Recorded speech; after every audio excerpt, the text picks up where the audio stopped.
Hey there, it's Bobby Legs, and welcome to another episode of Bobby Legs Loves Watches. And if you like videos like this, please click that like button. It does really help out the algorithm. And if this is your first time here, please do consider subscribing. I really do appreciate it. I love making these videos, and I hope you enjoy them. So let's get right into the news of the day and hear from monochromewatches.com. Bell and Ross is releasing or introducing their new instrument-inspired Bell& Ross BR03 Horizon.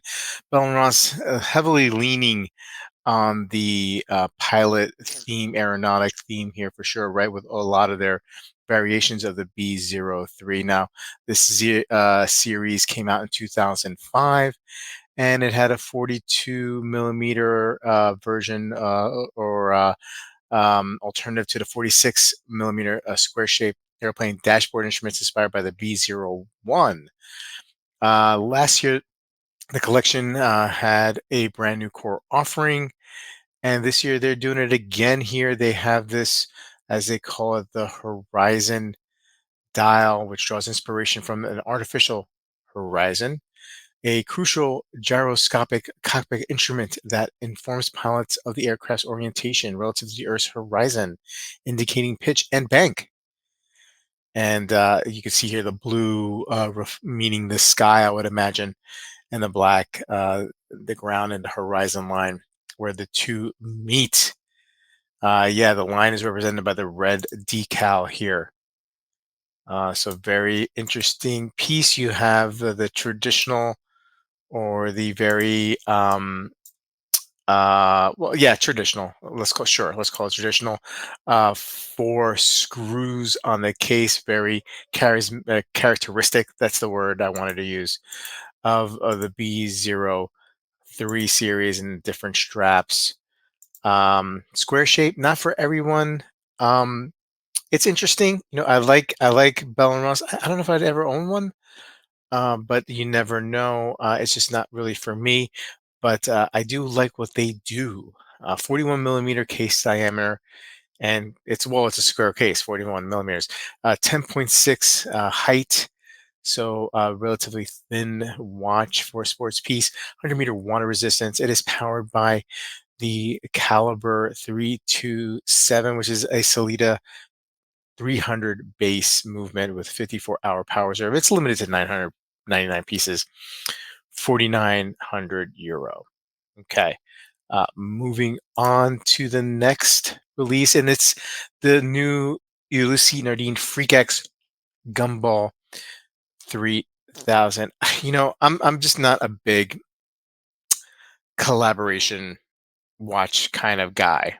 Um, and and certainly, and I do like the Freak, and I do like the Freak X actually. But not a big collaboration. I don't mind them so much. I think if I was really into something, and the Gumball is like some rally race, right?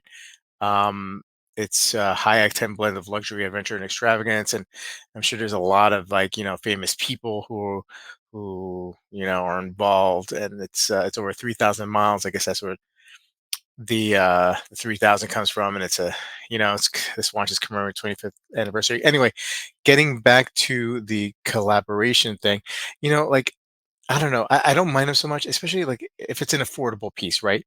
Because they're very niche, right? And it appeals to a very, very small, or would appeal to a very, very small sector of the watch collecting community. And even then, they might not, you know, be interested in this kind of piece because and I just think about resale, right? In case this watch doesn't work out, and then the watch looks pretty cool. Not my favorite. I mean, I love the Freak X. This is not my favorite variation. And then you get this big Gumball 3000 in the back here, and man, if you ever were to sell it, it's going to be a hard sell, and you're going to lose a lot of money. And I know we're not in this collecting game to make money on pieces, but we're talking like a lot of money. I think you would lose on this watch if you grew tired of it. Anyway, 72 hour power reserve it looks like here. a 43 millimeter case diameter, DLC titanium coating, um, in-house automatic, open flying carousel baguette movement. Just a really cool watch. But yeah, limited to 150 pieces. And no price yet confirmed. Um, and it's the strap is made by Deluxe, huh? Deluxe for Ulysse Nardin. That's pretty interesting. I like the lugs. Again, not my favorite variant in general of the Freak X, but I just respect the brand, and I respect this model in general. Okay, moving along to the last piece, and we have the Norcane, sorry, introduces its first flyback chronograph, the Independent Skeleton Chrono. Okay, so Norcane reaches an important milestone in its relatively short lifespan with the introduction of its first flyback chrono movement. If you're going to do something, if signifying a huge milestone step, man, don't do it on a skeletonized dial. You know what I mean? Like I think I'm not crazy. I don't think it looks that great here. And again, I'm just looking at images here. To me, this looks like it's hard to read, especially those subdials for the chronograph. And I don't know, man. If you got this like showcase piece here for your brand, putting out a flyback chrono and touting it as a milestone, man, I don't know. I don't know. Putting it with a skeletonized dial it just loses it for me. You know what I mean? Like here's where you know, maybe you do just a sunburst dial or flat dial or whatever. Um, but or like a teak teak wood type dial, like you see in like an Aqua Terrors or something. Um, but man, I don't know. I guess maybe okay, maybe in some light it's more legible, but man, I just wouldn't have gone that route with a skeletonized dial. Let's talk specs here. Um, 41.8 millimeter case diameter, 13.9 case thickness, 49 lug to lug, so it's gonna fit. It's not terribly thick. I mean, it's under 14 millimeters, so that's a good thickness. Black skeletonized dial with sunburst, satin brush finishes, open works bridges. I mean, it's cool that they did that, but I mean, like I don't know. I don't know. I think this was a misfire. Caliber 8K developed by Norquan and AMT Manufacturing, extensively modified Sleeta 500 base automatic column wheel flyback chronograph, cost